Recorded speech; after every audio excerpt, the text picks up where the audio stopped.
today I want to hear what you ladies have to say, and then I'll have my say, okay? Anybody got anything to say? Anything?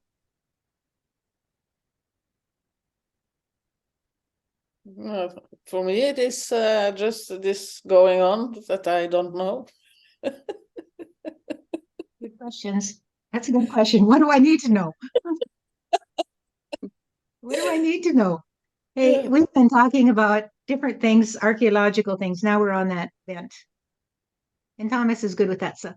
So we've been talking about, like, do you guys know what the Paracas candelabra is? Trident? We're going to do a Hypocrisy. video about it. Yeah. It's a 60-foot high thing that's dug in the side of a hill in Paracas, Peru, I think it is. And it's like a trident, but it's got different things on it. And it was dug several feet into, so it's prehistoric, or at least very ancient. And so people don't really know what it means, what the symbol means, or why it's there. So I asked them, so they gave me the rundown on it. So they're giving me the rundown on all these things. Like they kept trying to give me this word that I couldn't quite get. I'm not sure I can still get it. Australopithecus was an ancient man that lived, supposedly a hominid that lived here 2 point some million years ago, 2.9. And they saw that they used primitive stone tools. They call them the Oldowan tools because that's just where they were found, but they're real old and like 2.9 million. And it's like, they're like going, there were humans or hominids who actually used tools to scrape the marrow out of bones and stuff like that, and kill and dissect whatever animal it was, hippos, I guess. So it must have been in Africa. And so I asked, and they said, yes, there was another soul group that incarnated several million years ago on Earth in the existing great ape family hominids that existed at that time. And they did not like it and they were here for a number of generations, but they did not like being meat eaters because, now this is interesting. He said that there was a planet that came into the solar system, wandered into the solar system, and I imagine everybody died because if it's wandering out of its own orbit, everybody's got to, you know, get killed by the sudden climate change or whatever.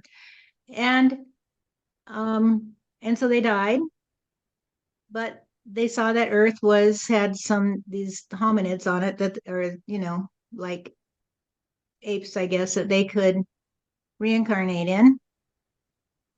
And so they did because their planet disintegrated because it couldn't handle the different vibrations in the solar system, right? So they, like just like the people from Nibiru did. Of course, they didn't call it Nibiru. I think I told you that, right? The people from Nibiru incarnated on different planets before they finally had the opportunity to incarnate on Earth, right? And so these people souls were doing the same kind of thing. So their story was that they reincarnated on Earth like 3 million years ago, but they didn't like being meat eaters because they had not had that in their soul history.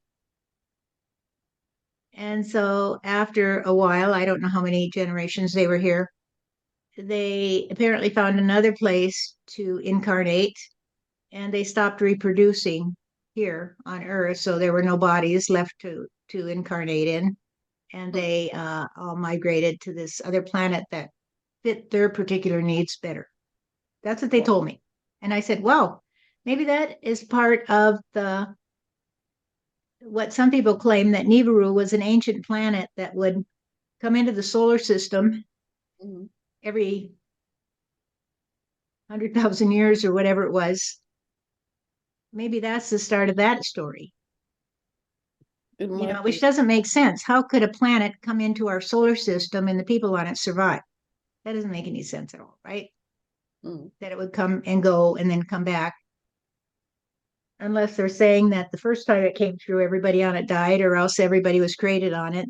after it came through, or it just doesn't make sense that it would essentially be like a comet that comes through or an asteroid that comes through our solar system, and it doesn't have its own, it doesn't orbit around the sun at a distance where it would have the climate and everything else that would allow life to flourish. And it would be constantly changing because they would be going through different gravitational poles, different areas of radiation, etc., right? So it doesn't make sense that there's some planet that rotates through. I mean, there could be a meteor or some kind of a large meteor like Ceres. Ceres is the largest asteroid in the asteroid belt, which is like 600 miles across. Hmm. So it's about 1/3 of the diameter of the Earth, I think, or 1/3 the diameter of the moon, one or the other. So they just consider it a small planet that rotates around the sun on the other between Mars and Jupiter. But it's in the asteroid belt. So maybe that was one of the planets that was part of the planetary system of Nibiru. We don't know. And they said that it's unique because it has a little bit of an atmosphere and a little bit of water. That's interesting. What'd you say?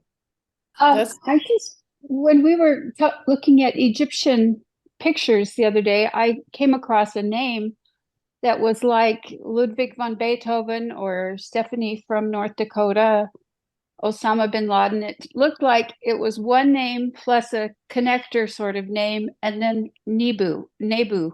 And I thought if that meant so and so from Nebu, from Nibiru. Maybe. You didn't get the whole name? I can find it. It just reminded me of how names morph and they get additions on the end for different meanings. And I wondered if Nibiru was in the Egyptian usage. It might be. You know, when I asked them about their names back in the time of the Anunnaki, they're like, so I think they got like the Nazis did, tattoos on you. Mhm. It's just like they would number you for whatever, you know what I mean? It's just cataloging you for their purposes. Hmm.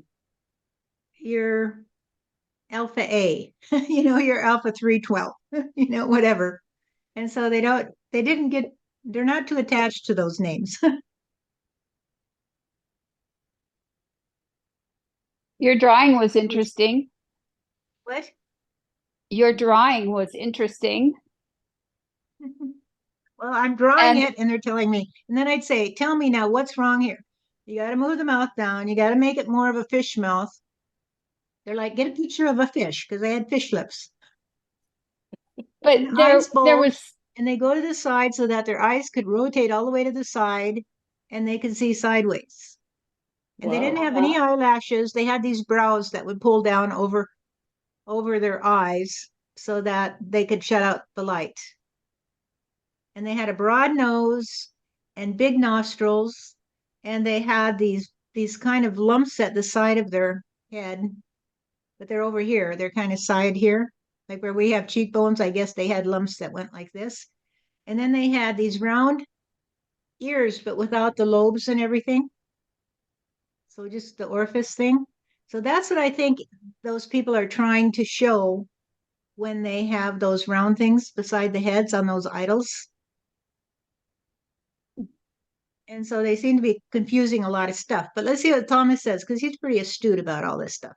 But it makes sense, the fish mouth, because a lot of the drawings on the stones, they picture a huge mouth. Right. And they told me they had thick lips and they stuck out. And they had a round chin that came forward like a lump. it But sounds like their they face had was flat. What? they had access to Botox. Maybe. I don't think they cared that much about their appearance, most of them. I thought there Well, was I guess like a ridge on their heads. Was there not a ridge that went up? There's a ridge that goes like this. Someone described it as a claw. So it is like a ridge that goes up here and then it separates here and goes up here. So what that's about, they told me. And then in the new book, they're saying how they changed from when they were on Nibiru. They didn't look that way on Nibiru. And so they describe what they looked like then and then how they changed. But apparently this here helped them to maintain their equilibrium because you're in a spaceship. Your orientation. You're in a spaceship and things are changing constantly. Right? As you're going through space, and probably they're on some kind of hyperdrive or something, right? And so your orientation gets all off. You might not know, you might get turned around, not know if you were going that way or this way or that straightforward, even on the ship itself. So apparently this helped them to maintain a sense of direction and, you know, their equilibrium. And so it developed that way. That's what he told me. All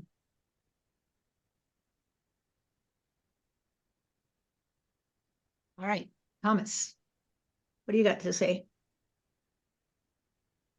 Thomas says, there is an additional fact that you need to know about all of this, all of you. And what you need to know is that there is a tendency on Earth to think that you have to play a certain way. In other words, you have to say certain things and do certain things in order to make a new trust on the world you knew. Because the world you knew is the one that is always going away, you see?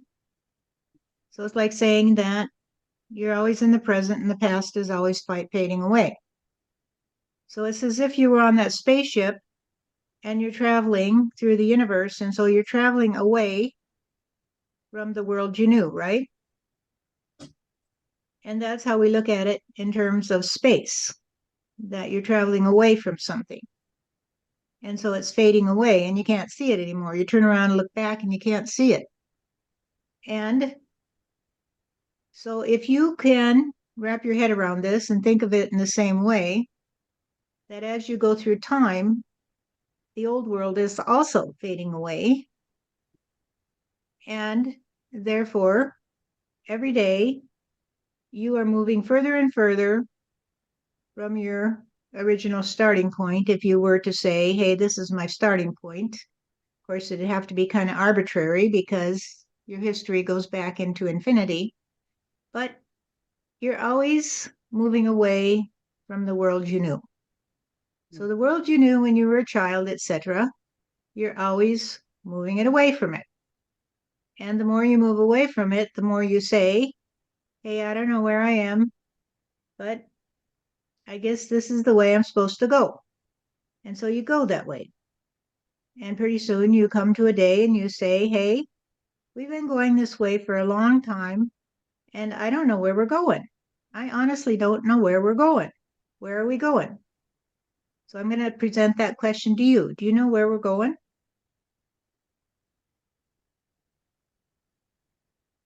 I have an imagination of where I want to go. Paige, what do you think? I'm trying to find out where I'm going. Yeah, I'm with you. I'm like, I don't know where I'm going. Roselle, how about you? I don't know where this story's going. No, but I have an imagination where I want to go, how I want it. Right. Roselle, we lost you. Oh, be back. You know where we're going? As we're moving away from that world that we knew. This resonates with me so imagine much. Imagine we're on this spaceship, the four of us, and we're charging away from the past, the world we knew. Where are we going? There's the Scottish song that says, I know where I'm going and I know who's going with me. You know, where are we going? We'll have to make you the navigator because we don't know.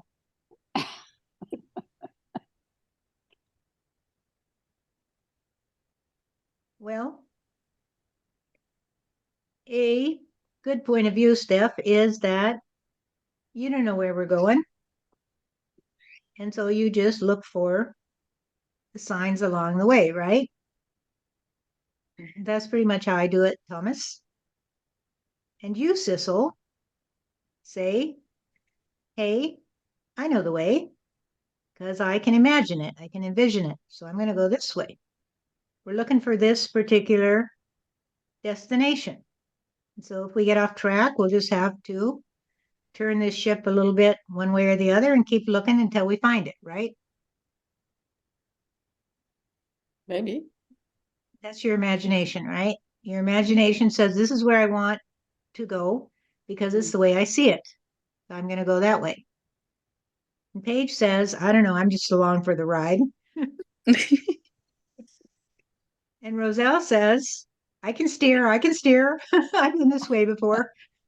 I know the way. So let me tell you how I look at it. The way I look at it is that as we leave the past behind, we enter into the great beyond, you might say. And then we say, beyond what? Beyond what? What is the great beyond beyond? And I say, well, I don't know. Because if it is the same as it was yesterday, then I really haven't gone beyond anything, have I? And so I say, I don't know the way. I don't know the way to get wherever we're going because I don't know where we're going. So how would I know the way? However, I know the way to stay alert for the signs along the way and to say, hey, did you notice that this looks like that and these things are the same? Maybe this is leading us the way we need to go. Because every day when I look that way, the star is in the same place. So maybe I should just follow that star, you see, and see where it takes me. And that's the way I play. So the star I'm following, you see, is very bright and it shines in my sky. And when I look at it, I say, hey, star, where are you leading me today? And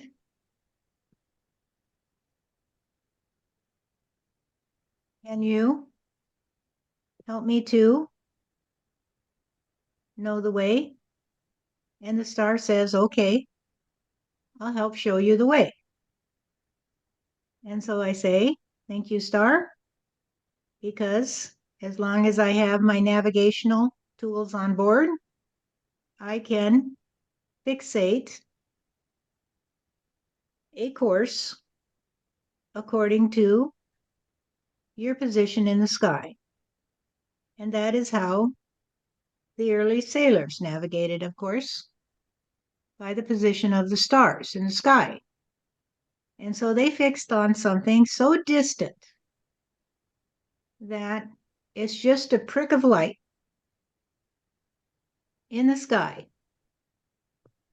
And still, it guided them in their own world, you see. It guided them around the world, right? And so I say, well, I'll fixate on that little star that's so distant because it will help me set a course so that I'm not going around in circles, you see? Because if you don't have that star to guide you, you could just go around in circles and never make any progress, right? Mhm. And so That's what most people do. They just go around in circles and they don't make any progress. Because, as you know, we call that Groundhog Day. Because they just stay on the karmic wheel and go round and round and round. Because they've lost sight of their star.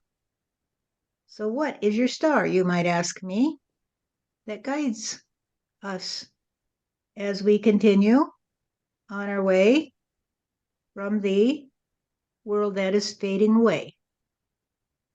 What star do we use to guide us? And it will help us set a course. And when we get there, we'll say, hey, here's a new island, or here's a new land that we never saw before, because we were just going around in circles. And so we just kept going around in the same ocean current, you might say, round and round the same way. So we have to set our course by a distant star. And the distant star for me is the one I see when I look into my history. So that may seem kind of strange to you, that I would see a star in the fading light of the world I knew, right? Because if we're moving away from our past, how can the star be in our past? So let me tell you that when you were in that world that you're leaving, that star was still there, right? And so that star was there. If you looked back from your boat, let's say, and you look back at when you were a little boy and you looked up at the sky, there would be that star guiding you, even though you didn't know it was guiding you. You didn't know it was guiding you until you needed it, you see? Because every day it would be in the same position, more or less, although it might have its own trajectory, but it was so distant that it could seem to maintain a consistent rotation through the skies, right? And if you knew what time of year it was, you could put it all together and use that information to guide you. Now, as we navigate through the great beyond, we need to look back in our history and try to remember where we saw that star that was over us, so that we can use it to navigate as we go far from home. You see? So I look back at my history and I say, what was my star? What was my star and where was it?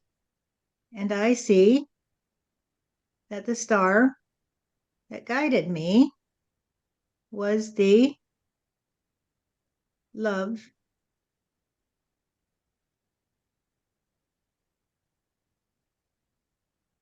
of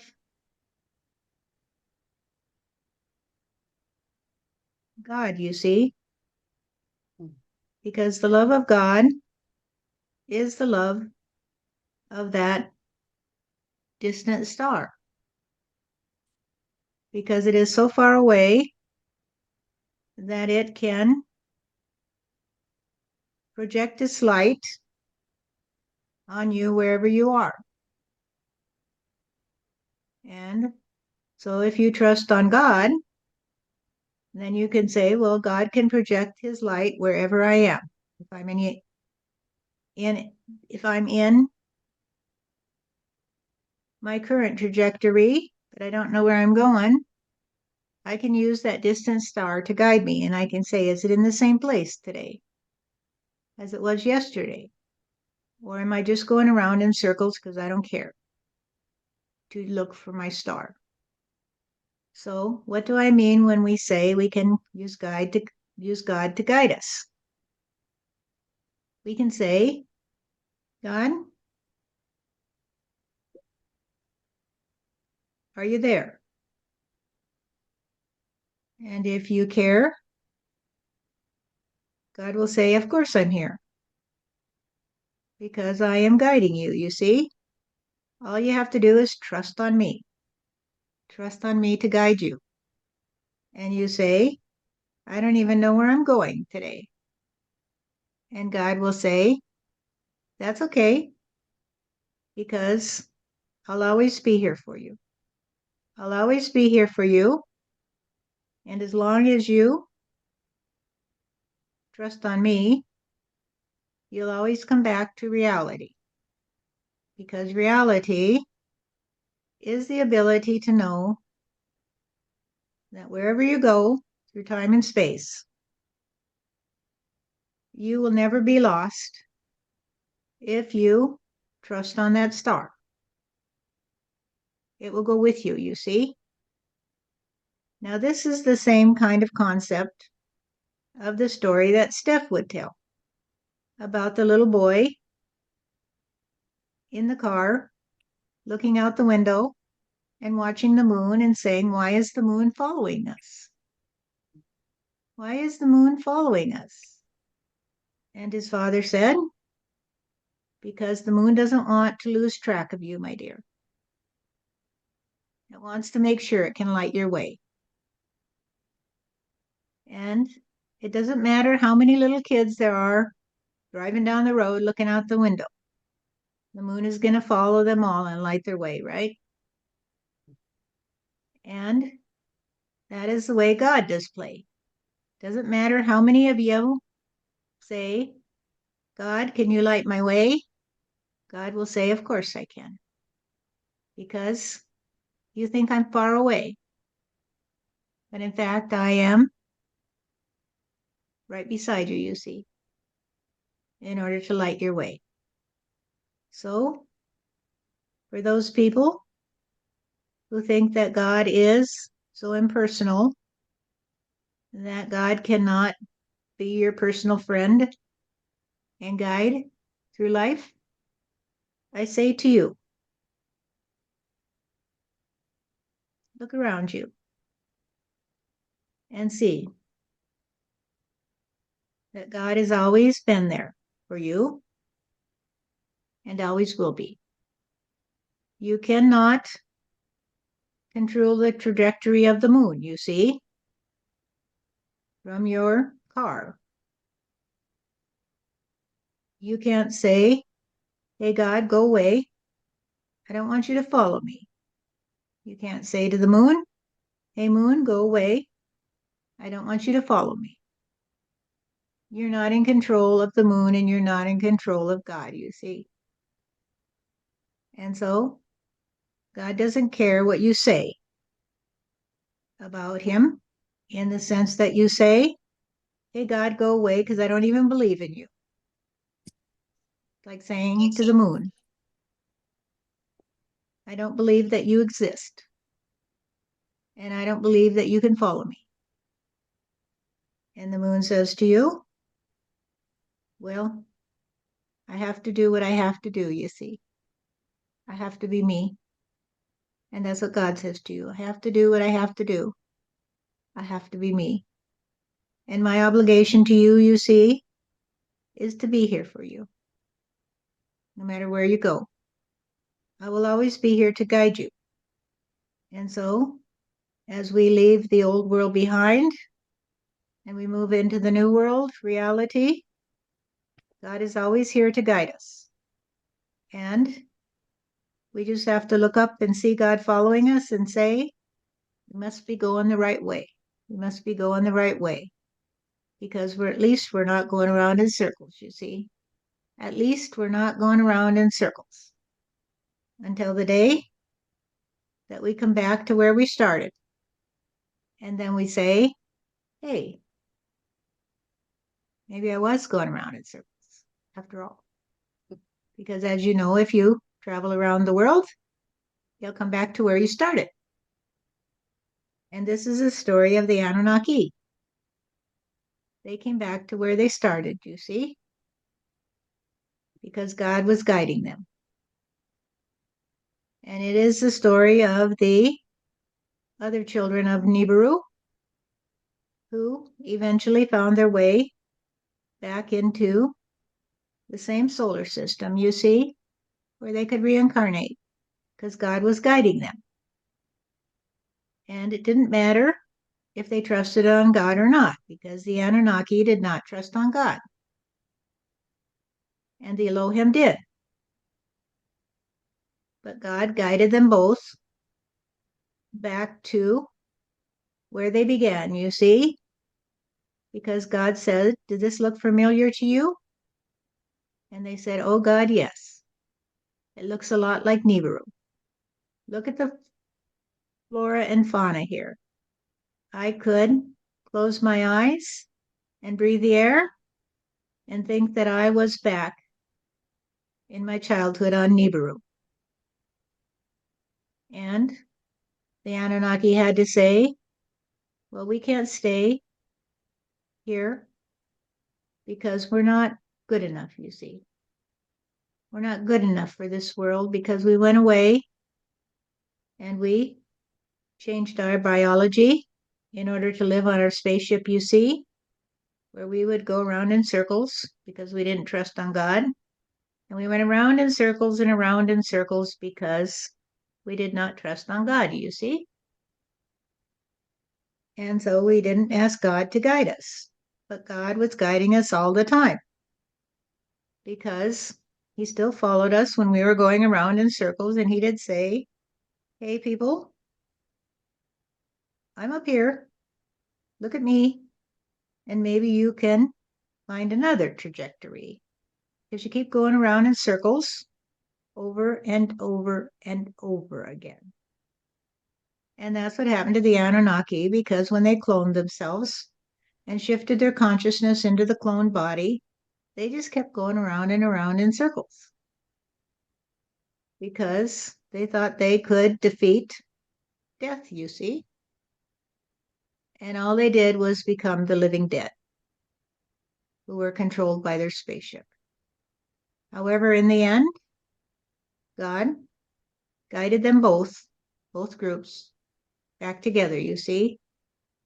And they came to the point where they said, "Hey, we both came to be individuated souls, you see, on Nibiru, which is our home planet." And of course, it went away because it was destroyed through our negligence and arrogance and just plain stupidity. But God took us away because he was guiding us, you see. He was guiding us to come back to reality and see that love is the only platform that will sustain all of reality. Because otherwise it will just disintegrate, it will fall away. And so God guided both groups back into the solar system. And he said, "Now, my children, do you understand that if you don't love me and you don't love everything you see, then it will disappear and it will throw you off like a bucking horse, face first into the sand, you see? And until you can learn to ride that horse, and the horse can trust on you, then you won't be able to stay on top of it, you see? And what is the bucking horse? The bucking horse is the one that keeps trying to get you off its back. It wants to get you off its back because it does lack a trust on you. It thinks you're going to hurt it, you see? And it's like a burr under the saddle. It just has to get you off its back. It doesn't hate you. It doesn't want to see you dead. It just is afraid of you, that you somehow are something that has jumped on it in order to cause it harm. And so you have to comfort the horse, right? And you have to say, "I love you today. And here's a little bit of hay and a carrot, you see. And let's get to be friends today." I'll feed you and treat you kind. And when you're ready, you won't mind when I get on your back because we'll have such fun playing together as we run across the fields. So this is another story from Stephanie, that she once had a horse when she was in high school, before she went to college for a short period, before she had to sell it because she had to go away. And I heard her say to me, Thomas, the most free feeling I ever had was when I would ride that horse bareback in nothing but jeans and a t-shirt, barefooted, with my hair flying free, and we would ride across the new plowed fields, you see, and I felt like the wind, and I felt like I was one with my horse, you see, and I know that feeling, of course, because I had it when I was a boy, back in my childhood in Virginia. And I would ride a horse and I would just feel so free because the horse loved me and I love the horse, you see. So, what I'm trying to get to here is that if you can't tame your world to love you, it will just buck you off again and again and again because it thinks you're going to hurt it. Because the world in which you live has intelligence, you see. It has the ability to look at you and say, do you mean me any harm today? And you say, well, I'm just going to use you to get to the store, you see. And the horse says, I'm not here for you to use me. So get away from me. And eventually, the horse begins to trust on you. And you begin to trust on the horse. And you ride across the fields and you feel so free. And the horse says, well, if you need to ride me to the store, that's okay. But please give me some hay and take care of me. But here's the problem, people. You've not been taking care of your horse, and it's going to buck you off big time. Like our horse bucked us off on Nibiru because we didn't take care of it, you see. We didn't feed it and love it and say, how beautiful you are today. How beautiful you are today. How many of you have walked outside today and said, what a beautiful day. What a beautiful day. How many of you ran out and said, I feel like skipping today. I feel like skipping today. What a beautiful day. What a beautiful day. The sun is shining and I feel alive, you see. I feel like a child because God guided me back to my childhood, you see. And that is what happened to the Elohim and the Anunnaki. God guided them back together so they could recover their trust on their childhood together. It took a long time for this all to rhyme, but now you understand the story, that they didn't know where they were going. And the one group trusted on God, you see, and they said, God, will you help us? And every time they went to heaven, they would talk to God and say, can you help us find a good place to reincarnate today? And the other group never died because they just went from one body to the next. So they never went to heaven. They never renewed their faith on God. And they never said, God, will you help us today? And yet they both came back together. And so the point of this story, you see, is that I don't care who you are. I don't care where you are. I don't care what race you are. I don't care what sexual preference you have. I don't care what religion you were raised in. I don't care how you wear your hair. God is still there. and he's been guiding you. And he's been saying, honey, are you tired of going around in circles and getting nowhere? Are you tired of going around in circles and getting nowhere? Because if so, I'm going to tell you a secret. You see? And the secret is that when you're ready, I will take you back to where you need to be so that you can learn to see that the best circle of all is the one that you and I create when we say, I love you. I love you. And then the other person says, I love you. And it's a circle, you see, that completes itself because love is the one reality. And so if you're going around in circles, it's likely because you don't have the ability to understand how to follow that old story of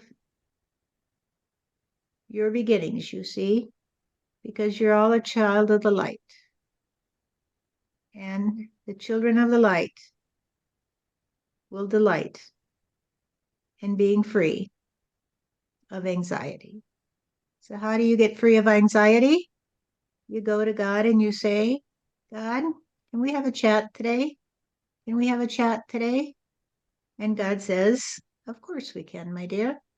You don't have to be dead to this world to talk to me because I gave you this world, you see? I gave you this world. I'm still here shining down on you. How do you think you could even have consciousness or awareness without being a part of me?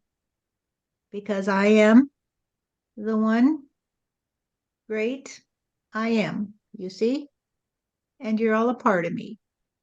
And I will never let go of you because my light will follow you wherever you go.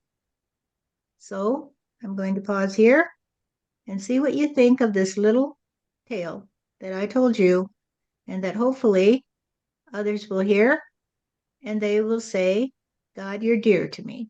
God, I hear you very clearly when you speak this way to me through one of your other children, you see? Because God often speaks to you in a different way than you might think he might. It might be God talking to you through the voice of a child, you see? There is a old tradition that children are the voice of wisdom, you see? And old people are the voice of innocence, where they have lost their trust on being free. They are so innocent that they can't remember how to go out in the sunshine and jump and play. They can't remember, you see. But the children are wise and they say, the sun is shining today. Hooray, hooray. There's nothing more important to do than to go out and play. I'm not going to sit in this gloomy old room with you and look at all those papers and say, why do I have to pay all these bills today? Why do I have to pay all these bills today?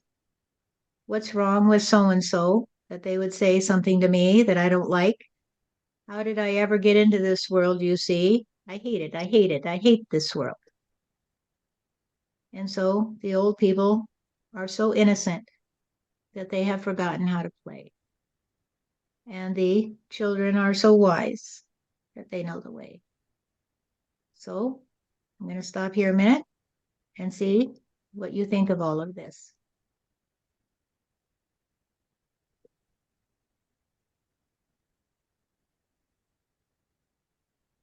I was reminded of the story of Cain and Abel in the Bible.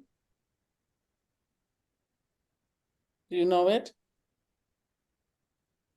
You mean the part about where Cain killed Abel? Yes. And when Abel went away and came back, and the father received him with so much love. And he has spent all his heritage, and then the other brother that stayed at the farm and worked and expanded the money, he felt like he was not acknowledged. Why could he love the brother that spent all the money? So, Right. yeah. Okay. So the story of the prodigal son who Mm. goes away and lives his life of dissolution, and then he comes back and he wants the dad to take him back, and the other brother, is jealous, right? Mm. And he says, doesn't matter, right? Where you've been, it's all okay. You're still my son. I still love you. And you will still inherit exactly what the other son does. Yes. Yeah. What other thoughts do you guys have?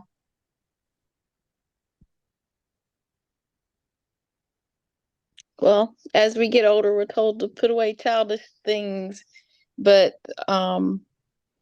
you talk a little bit about scriptures. Jesus, he went to the children all the time to spend time with them, and he would often say, "We need to become like the little children." So, did think about that. I was thinking today, I was telling you that I was one of the ones that said that what a wonderful day. And I was skipping around today, as old as I am. And I was thinking today, it's so nice to be 10 years old in my own world, in my own mind. It's so nice to be 10 years old and be able to drive and have 2 degrees after my name, a BS and a JD, and to be able to write books and do all these other things and have all this stuff, but still be 10 years old. So could we go through life still being that 10-year-old who nevertheless gains all these experiences and talents and skills? I think so. But what I find in my proximity is that every time I start to talk with somebody, no matter who, there is fear added. I need to think about this, and I cannot just trust. I have to find things. So it's difficult. I can feel so happy, like a child. And then I start to talk to somebody, and it's like, woof. That wet blanket. We say they threw a wet blanket on you. Yeah.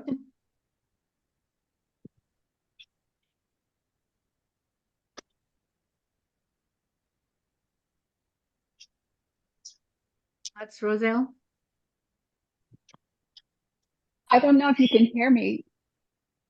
Can you hear me? Yeah. Mhm. Okay. I've just felt over the last few years, the older I get, the less I know, and how freeing that is. And how all these things I thought were certain are no longer certain, and it's nice to be like a child. With just experiments and plays. Yeah, and not really know what's going to happen as you're going through life, because when you're a child, you don't know what your adult life's going to be like, right? Right. I mean, for some children, maybe they do. They look at their parents and say, "Oh, that'll be me." But I sure didn't know.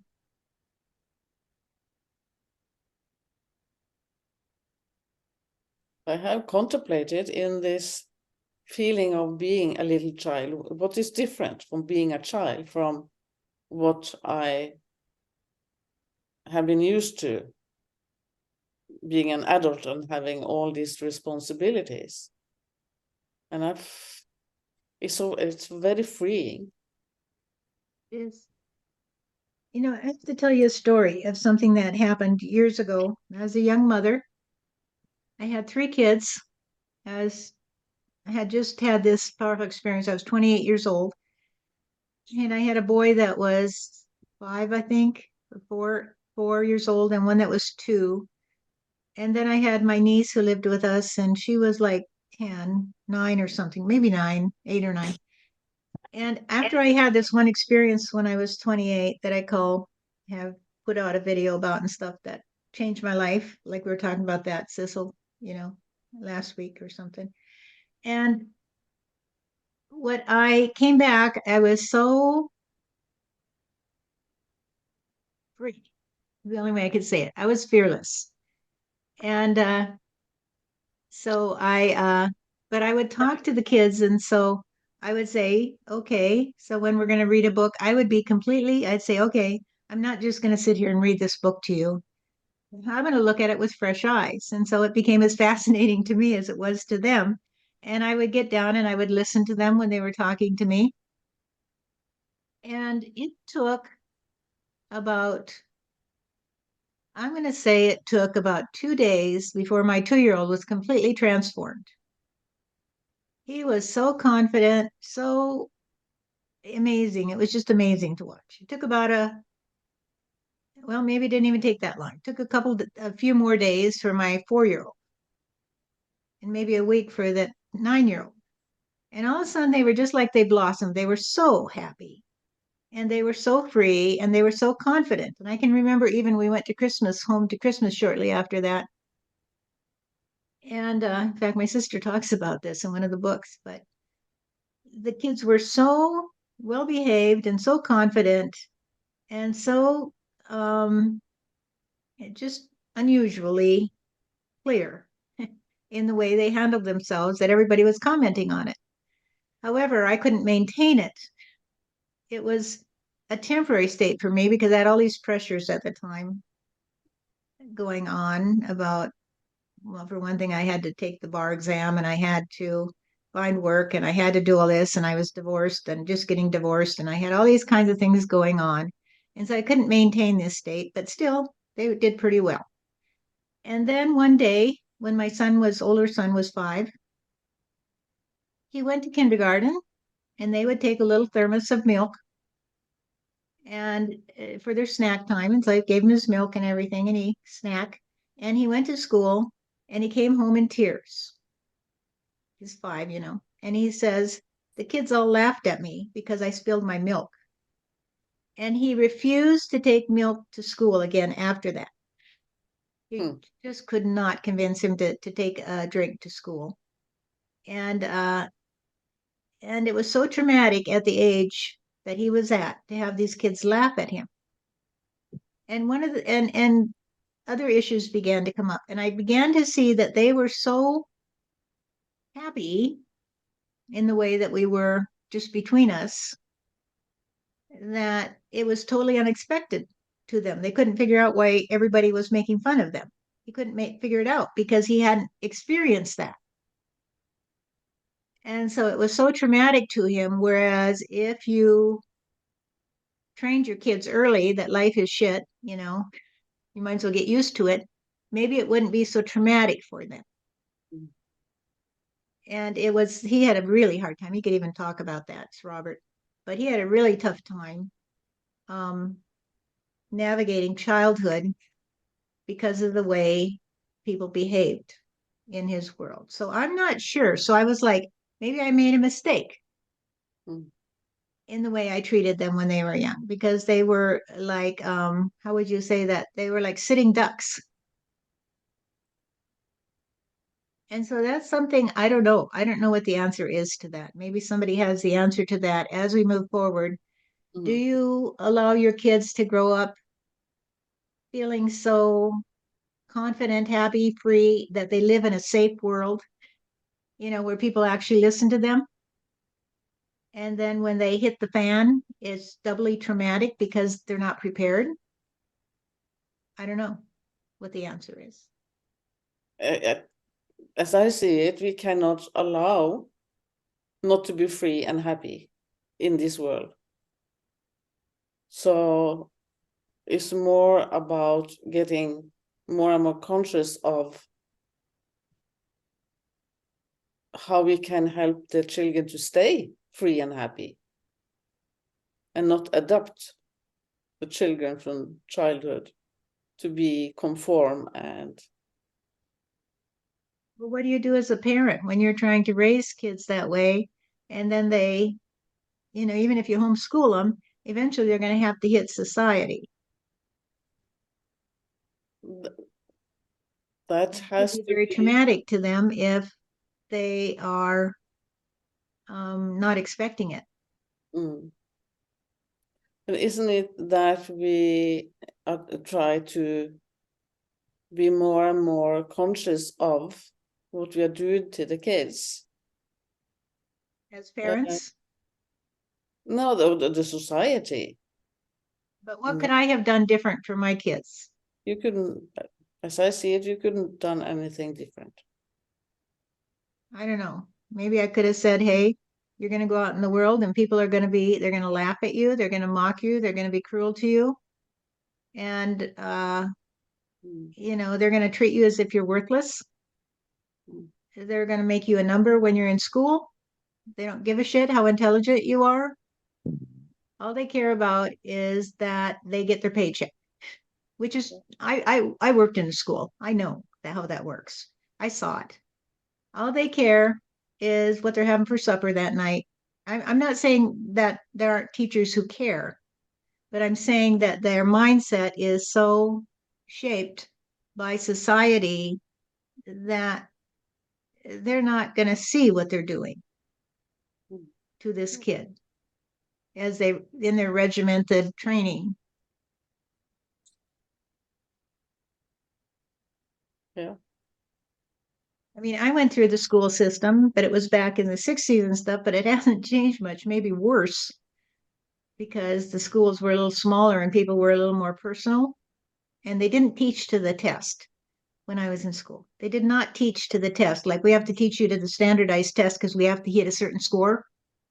Those tests were just to determine what you knew and what you didn't know, where you were, and how they could help you. It wasn't about how you help us by getting a good score. We have to have you get a good score because then all the teachers, the school get rewarded and all the teachers will get rewarded. And so it becomes it becomes more about the selfishness of the teachers in the school than the students. We're not here necessarily to help you grow and learn. We're here for you to help us. And of course, that's the same with every system. Where would doctors be without sick people?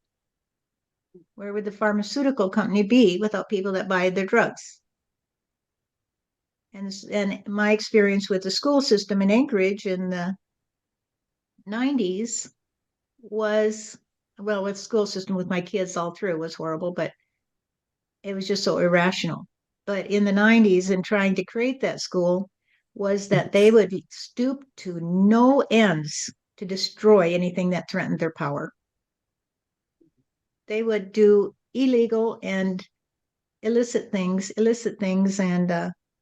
and immoral things to protect their power. Yeah. That's what I saw from the inside. It shocked me. Rudolf Steiner had ideas of how to change this. So he started a lot of schools where the kids could be free to do different kinds of creative stuff. They looked for the interest they had and encouraged them to develop what they find fun. And there were a lot out doing farmer things. But I don't know if we have one here in the area, and I don't know if it is functioning that way today, or it has been kind of more narrowed down. Yeah, to conform to whatever the mass consciousness is. And one of the things is you have to let your children be free enough to take risks. Yes. This is in today's society in America, it's like the kids are in cages. They're like this. They can't move. I mean, I look back to how it was when I was a kid. Of course, we were in the wilderness, but it was so free. And I mean, we had rules and stuff at home. In school, we had to be, it was pretty sort of rigid, not like here, but we ran wild all day. And we took lots of risks, I'll tell you, but we learned to take care of ourselves because isn't that part of what being human is? And not being afraid. And so maybe one of your kids does, have an accident and die. What happens to them? They go to heaven. Yeah. And they say, God says, how was it? Great. You want to do it again? Take a rest, and then I'm going back. Yeah, it's a belief system. We have to learn that we are here to enjoy life Right. and not to try to stay alive as long as possible, because that is a valuable life. No matter if you have been living in a cage. So I think that we've lost concept of the meaning of life. That, I mean, well, a lot of people understand that this life is a story. We're living out our play. We're all players on the stage. It's a movie. But as I say, if everything's a story and the only true reality is love and God, why not have a happy story? yes. Yes. Why sit around and moan forever? And I know that this is going to be hard for some parents who've lost children to say, but I've lost two. Is that why sit around and moan that your children went to heaven? If you really love them, they're happy. Why can't you be happy? Because there's nothing worse when you're in heaven. And I've spent, the last 8.5 years talking to people in heaven. There is nothing worse for them when they're in a happy state and then they get a bing because somebody's thinking of them and they're crying and, oh, I'm so sad because so and so is gone. And yes, there's nothing wrong with being sad for a while, but it pulls them down. It does. It pulls them down. Let me tell you, when they hear a ping on the phone that says, "Hey, you just thought I'd check in and let you know I love you," it's like their spirit goes up like this because they only know the what's going on right at that moment. It's very in the present. They hear a phone call that says, "God, that guy was a bitch." Boom. But this is actually Every time you think about them, they hear you. yeah. And this is about the church taking out the reincarnation. So people think that I might have only one life and I need to stay alive as long as I can. Right. So then when a child die or a young person die, they feel that they have lost their life. The possibility to grow and have a life. But so it's the whole system in the way of thinking and believing life and what it is. Right. Because we have life. It's like coming out of the theater and saying, "Boy, that was a good movie," Yes. or the video game, oops, got killed. Going back to heaven with God, but I'm going to play again, And so, wouldn't you rather have that attitude than, oh, got to hold on to the bedposts, even though I can't breathe and I've got on 16 machines that are keeping me alive. We got to keep Dad alive when he's just laying there, unable to have any enjoyment in life. We got to keep him alive as long as we can. And finally, Dad says, "Would you please take all these machines away? Yes. Would you please just let me go to heaven and then get started on my next story?" This theater, you got me chained to the chair. I've watched this movie 60 times and I don't want to watch it again. I can't even move and eat any popcorn. Let me out. So I don't know. I know that there's a lot of people that because they're so programmed, like you say, that we only have one life, that they'll listen to what I say and think, Mm. boy, you're cruel or callous. And I'm saying, That's because you're cruel and callous. Mm. You're cruel to the people that are ready to go on, and you don't trust God to guide them. Mm. No, that's the problem. Right there. And you don't trust them to have their own story. You got to you got to tie them to you with a chain, and they can only do it the way you want them to. Otherwise, you'll feel so sad, so sorry for yourself. And everybody has to pat you on the back and say, you poor thing. Somehow that kid got unchained from you and gets to go back to heaven and rest and have a good time and say, hey, next time, God, I want to be an astronaut. Or next time, God, I want to be born in such and such by the ocean. I would like to play on the beach. And God says, okay, sounds good to me. Mm. Yes. I don't know. That raise any other thoughts? You guys can yell at me and say, hey, you got it all wrong, Stephanie, if you want.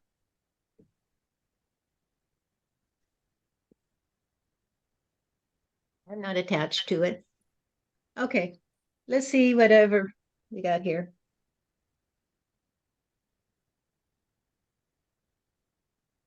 Thomas says, well, Steph, I am going to say here that I don't have any problem with what you say. However, I also understand that a lot of people are going to look at you and say, well, she can talk. Look at her. She gets to talk to God, you see, and I can't talk to God. I can't do everything she can. Of course, she's happy. She gets to talk to her son in heaven, and he comes to her and helps her and says, I love you. And she says, I love you. You having a good time? And he says, the best time ever. And so look at her. It's easier for her to say, well, maybe people, it's easy for her to say because she's already paved the way for you. Maybe it is easy for her to say because she already had to be humiliated by you, punished by you, killed by you, and ground to meat in your meat grinder. Because look what you did to her child, you see. You destroyed his trust on reality. And he eventually came to heaven because he gave up. One day he said, I gave up. And actually, he and God had a pact, you see. And God said, hey, time to come home, honey. And he said, okay, but my mom will be sad. And God said, no, your mom will understand because your mom is a friend of mine and I'm a friend of hers.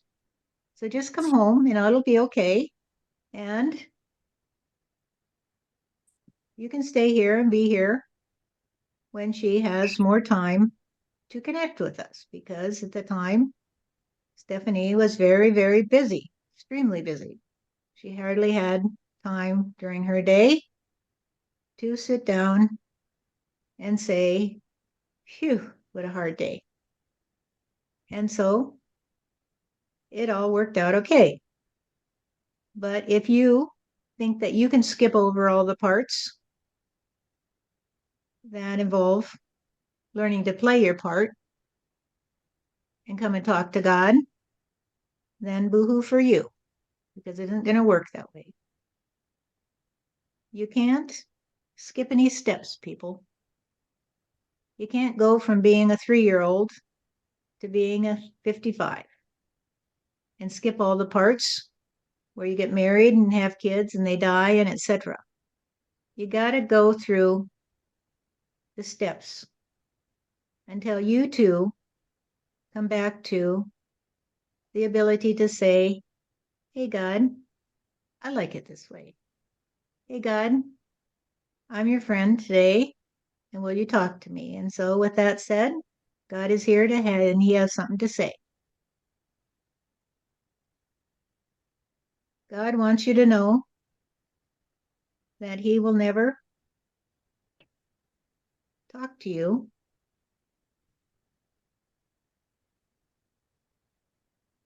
if you don't love yourself. You see? Because the quickest way to me is to say to yourself, I love myself today. I love myself so much because I came to see that I am a child of God, you see? And nobody has the right to disparage me. Nobody has the right to step on me. Nobody has the right to destroy me because I am free of anxiety the moment I look up and say, hey, God, you're following me. And I say, yeah, I'm right here, honey. I've been here all along.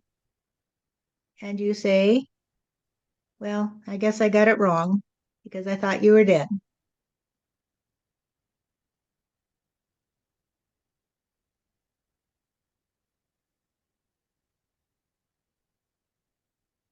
That's all he said.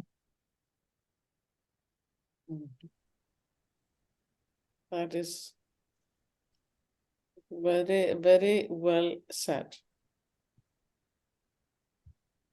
Thomas says, well, we'll wrap it up today, but I thank you for coming here. And I want to tell you, Sissel, that I heard your question.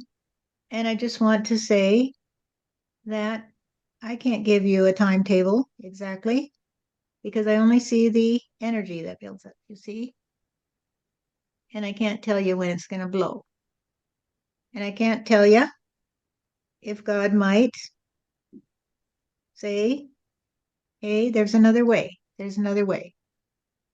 But he isn't going to say there's another way if you don't say, God, please help me to figure out how to tame this bucking horse.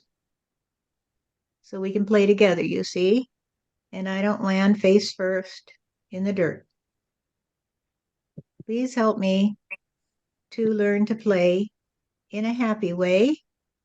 And you see, here's a secret that I didn't tell you before. When you learn to be a good trust on God, you see, you won't even worry about it when you're ready to go back to heaven. You won't have to go through all the pain and suffering, you see. You'll just say, hey, had a good run here, God, but I think I'm ready to leave this body and get a new one. So I'd like to come home and talk to you about it and see if we can get a new story that will coincide with the old story. Because every story you see is just a part of the rest of the story. There's always the rest of the story, you see. So you can have a life here and you can say, well, this is a good story. And then when someone comes up to you and says, yeah, you want to hear the rest of the story? You want to hear what happened to me? Because I'm in this story too. You want to hear about what happened on the other side of the world? Because they're in this story too. You want to hear about the Anunnaki? Because they're in this story too. You want to hear? Because you see, all of the stories in eternity coincide with the trust on a synchronicity. They all exist, you see. It's like saying that the universe exists and it's there for you to explore. But if you think that all that exists is in the four walls that surround you in your room, you see, then you're missing a lot of activity. You're missing a lot of fun. You can't get out and play if you just stay in that room and say, well, this is all there is. This is all there is. This is all there is. The Anunnaki are not real. The Elohim are not real. This is all there is. This is all there is. The atom is not real. This is all there is. This is all there is. The moon is made of blue cheese and man never landed on it. You see, it's just all a big trick to trick me. Then you live in a very, very, very limited reality. And you might want to open your window and let in some fresh air. And you might even want to get up off your chair and go out the door and face the loveliest world that you did ignore because you thought that you were smarter than God. And you didn't know God was right behind you saying, "You think you're smarter than me, huh? You think you're smarter than me? Well, let's see how you like this. Let's see how you like this, honey. Let's see how you like being in your cage, because that's where you are. You're in a cage because you never turned to me and said, Hey, God, where's the key? Where's the key to get out of this cage?" And I said to you, Well, check your pocket, check your pocket. And you said, Is this the key? Is this the key in my pocket? All this time, I thought it was imaginary. I thought it didn't exist, you see. I thought they were just trying to trick me into thinking I had a key in my pocket. We will take up again the next session. Thank you very much for being here, all of you. I love you. Thank you, Thomas, and I love you. And Thank Stephanie. you. Oh, sorry. Thank you. I'm Was it- smiling because my daughter today went and opened the windows to let the air in, and she's a young daughter. Sweet. She's got the right idea. She does. She really does. She's always smiling. Just How so old? How old? Oh, How old she's is she? 10. She's 10 10 years years old. old. Mhm. Such a sweet age, 10 years old. Well, that's what I was today, 10 years old. So we could have skipped together. Oh, there you go. All right. We'll talk to you guys later then and see anyone who listening to this. Thank you. And I hope you're getting something out of it. If not, you probably wouldn't be listening to it. So have a good day. thank you.